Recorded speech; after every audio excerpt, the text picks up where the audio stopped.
Have you ever gotten a cut? I'm sure you have. And even little children, when they fall down, they get their skin teared, right? Especially on their knees.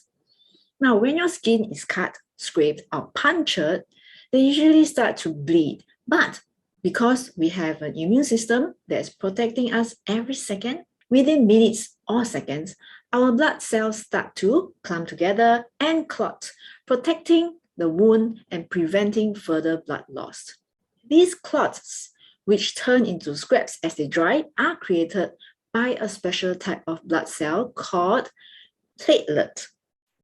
Now, you may know that when people with diabetes get a cut on their skin, it may not heal as fast.